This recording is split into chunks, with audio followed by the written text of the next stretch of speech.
పరిచర్య నేర్చుకుంటే అర్థమైంది. ఆ పరిచర్య ఎంత విలువైందో, మనం పనికిరామని అర్థమవుతుంది నేర్చుకుంటే. ఒక్కొక్క మెట్టు ఎక్కితే అర్థమైంది. ఒకసారి మోషే ఈ విధంగా అనుకున్నాడు. ఏంటంటే, నేను 100 మెట్లో ఉన్నాను, ఎక్కడి నుంచి వెళ్ళిపోదాం అని అనుకున్నాడు. స్టెఫెను తన ప్రసంగంలో చెప్పాడు, అపోస్తలుల కార్యం 7వ అధ్యాయంలో, నేను దేవుని చేత ఎన్నుకోబడ్డాను, నా వలనే మీకు విమోచన కలుగుతుందని సహోదరులు అనుకుంటారు, వాళ్ళు గ్రహిస్తారని ఐగుప్తుని మీద పడి చంపేశాడు. మోషే అనుకున్నాడు, నేను 100 మెట్లో ఉన్నాను కదా, అక్కడి నుంచి బయలుదేరదాం అనుకున్నాడు. దెప్ప మీద కొడితే మోషే వెళ్ళి అరణ్యంలో పడ్డాడు 40 సంవత్సరాలు. మళ్ళీ నేర్చుకో ఫస్ట్ మెట్టుగా నుంచి మళ్ళీ ఎక్కువ. తన సహోదరులు గ్రహింపరైరి. మళ్ళీ మొట్టమొదటి మెట్టుగా నుంచి వచ్చాడు. ఎలా వచ్చాడో తెలుసా? ఒక్కొక్క మెట్టు ఎక్కుతుంటే అర్థమైందండి మోషేకి ఏంటో తెలుసా?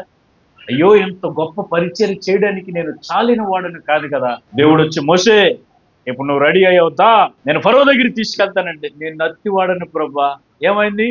40 సంవత్సరాల క్రితం 100 మెట్టు మీద ఉన్నావు కదా, నేను అది చేసేస్తాను, ఇది చేసేస్తాను, అది పొడి చేస్తాను అని ఐగుప్తుని పొడి చేసావు. పరిచర్య నేర్చుకుంటే అర్థమైంది. ఆ పరిచర్య ఎంత విలువైందో, మనం పనికిరామని అర్థమవుతుంది. ఒక్కొక్క మెట్టు ఎక్కితే అర్థమైంది. భక్తిలో ఒక్కొక్క నియమం, భక్తిలో ఒక్కొక్క మెట్టు మనం ఎక్కుతుంటే, ఆత్మీయతలో ఒక్కొక్క మెట్టు మనం ఎదుగుతుంటే దేవుని పరిశుద్ధత మనకు అర్థమవుద్ది.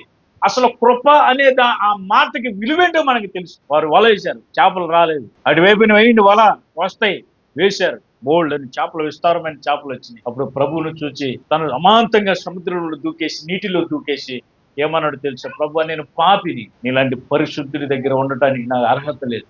భక్తిలో ఎదిగితే దేవుని పరిశుద్ధత ఎంత గొప్పదో, మనం ఎంత పాపులమో మనం అర్థమైంది. భక్తిలో ఎదగని వారికి దేవుని పరిశుద్ధత అర్థం కాదు.